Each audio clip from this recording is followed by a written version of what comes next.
frivolous about it. She liked the Benedict Cumberbatch interpretation of Sherlock, she told me, but Robert Downey Jr.'s not so much. Too frivolous, she thought.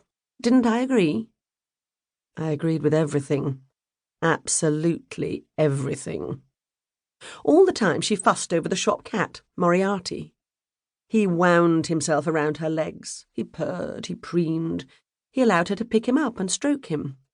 Between barking out rapid-fire questions, she complimented him on his regal bearing, his sleek black coat, his friendly personality. Moriarty peered at me from under her arms. He didn't even bother to try to hide his self-satisfied smirk. At 10:15, the woman put the cat down. That was so interesting. Thank you. I'll have to think about it. And she left, unencumbered by any purchases. I twisted the lock on the door behind her and glared at Moriarty. He yawned mightily and stretched every fibre of his lean body before heading off to his bed under the centre table, letting me know that his work was done for the day and he was looking forward to a good night's sleep. I, unfortunately, had things to do once I closed the shop. I'd arranged to have a drink after work with my friend Irene Talbot, a journalist with our local newspaper, the West London Star. I managed to send her a text saying I was delayed, while the non-shopper fussed over Moriarty. I hoped Irene would tell me not to bother, but her reply said she was waiting. Once I'd switched off the lights and locked up, I dragged myself down to the Blue Water Cafe. Irene, so I discovered, had been offered a position at a newspaper in St. Louis. It was a good job, but, she moaned, could a Cape Cod girl ever be happy in the landlocked flatlands? She didn't really want my advice. She needed to use me as a sounding board. I had a drink I didn't want and sat in my chair on the restaurant's deck, bouncing her words back to her. It was a beautiful Cape Cod summer's night. We were sitting outside in the warm evening, looking out over the dark sea. But I could barely keep myself awake. At long last, Irene said, "Maybe I should talk to Joe McManus. He went to Chicago." "Excellent idea," I said, having no idea who Joe McManus was or what might be wrong with Chicago. I waved for the cheque, said my good nights, and staggered home. I was thinking fondly of my lovely, soft, comfortable bed when I remembered Violet had been alone most of the day.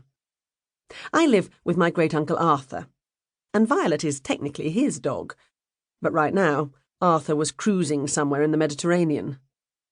Our next-door neighbour, Mrs. Ramsbatten, has a key to the house. If I can't get away from the store during the day, she comes over to fill the water bowl and let Violet out into the enclosed yard. But Mrs. Ramsbatten is almost Uncle Arthur's age, late 80s, and she needs the assistance of a cane, so Violet doesn't get a walk. That task is left up to me. I took the leash off the hook by the mudroom door. Beautiful, liquid brown eyes stared lovingly up into mine. It wasn't terribly late when we left the house, not much after 11, but this is a quiet part of a quiet town. Blue Water Place, our street, is a stretch of nice houses and well-maintained gardens. Some of the homes are new, many are renovated, and a handful date from centuries past, such as the 1756 salt box in which Great-Uncle Arthur and I live. Once I was outside, feeling the caress of warm, salty air on my skin and the scent of roses and the sea in my nose, I began to enjoy the walk. Violet wandered back and forth across the sidewalk, sniffing under bushes and at patches in the grass, finding sensations only she could interpret. A startled squirrel darted up a gnarly oak as old as my house. The stretch of harbour at the foot of Blue Water Place is a family-friendly boardwalk of ice cream shops, souvenir stores and small markets. The lights of the Blue Water Cafe twinkled in the distance, and lamps from small fishing boats or pleasure craft bobbed gently as the ocean rose and fell. We turned left at Harbour Road, heading away from town. The lights from the restaurants, shops and the fishing pier fell away. The fourth-order Fresnel lens of the West London lighthouse flashed its rhythm of 3 seconds on, 3 seconds off, 3 seconds on, and 20 seconds off. We walked down the silent street.